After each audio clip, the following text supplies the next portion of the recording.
नमस्कार, आपण पाहतात माय मराठी न्यूज. पुरंदर तालुक्यातील संत ज्ञानेश्वर महाराज पालखी महामार्गावरील शिवरी उड्डाणपुलाजवळ गावठी हॉटेलसमोर पावसाचं पाणी साचत असल्याने अपघातांच्या घटनांमध्ये मोठी वाढ होते.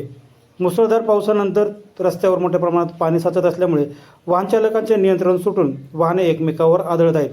मंगळवारी याच ठिकाणी 2 कारची समोरासमोर धडक होऊन मोठा अपघात झाला. सुदैवाने कोणतीही जीवितहानी झाली नसली तरी काही प्रवासी मोठ्या प्रमाणात जखमी झालेत. स्थानिक ग्रामस्थ आणि वाहन चालकांनी राष्ट्रीय महामार्ग प्राधिकरणाकडे तातडीने पाण्याची निचरा करण्याची व्यवस्था करण्याची मागणी केली. यासाठी कायमस्वरूपी उपाययोजना करण्याची देखील मागणी केली. अन्यथा भविष्यात आणखी गंभीर अपघात या ठिकाणी होण्याची भीती व्यक्त करण्यात येते. माय मराठी न्यूजसाठी छायाताई नांदगुडे, पुरंदर. कुठं झाला होता? वडगाव शिरून पुण्याला ह्याला चला दूर लागतो.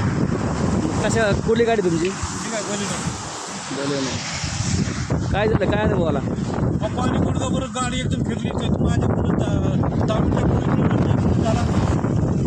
सकाळपासून रात्रीपासून या स्पॉटवर 4 ते 5 ॲक्सिडेंट झालेले आहेत. आपल्याला प्रत्येक माहिती आहे.